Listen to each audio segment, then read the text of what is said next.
Sabroom rail station থেকে গ্রেপ্তার এক পাকিস্তানি মহিলা। সাবরুম থানায় জিজ্ঞাসাবাদ চলছে। 12 অক্টোবর বেলা 1 ঘটিকায়ও পাকিস্তানি মহিলাকে জিজ্ঞাসাবাদ করছেন পুলিশ এবং বিএসএফ।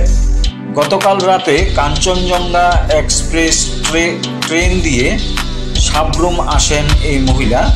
এই মহিলার নাম লুইস নিক অর্থার ভানু, বয়স 65 বৎসর। স্বামীর নাম গোল ফরজ, বাড়ি পাঞ্জাব প্রদেশ, পাকিস্তান। তিনি গতকাল রাত্রিবেলা কাঞ্চনজঙ্ঘা এক্সপ্রেস রেল দিয়ে সাবরুম রেল স্টেশনে এসে ঘুরতে দেখে রেল পুলিশের সন্দেহ হয়। সাবরুমের রেল পুলিশ সাবরুম থানায় খবর দেন। সাবরুম থানার পুলিশ মহিলাকে সাবরুম রেল স্টেশন থেকে সাবরুম থানায় নিয়ে আসেন।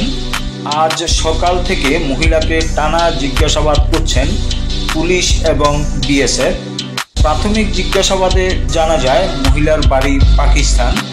তবে কী কারণে ভারতে এসেছেন বা কবে এসেছেন, কী কারণে এসেছেন এবং কেন সাবরুম এসেছেন, এই সমস্ত প্রশ্নের উত্তর এখনও জানা যায়নি।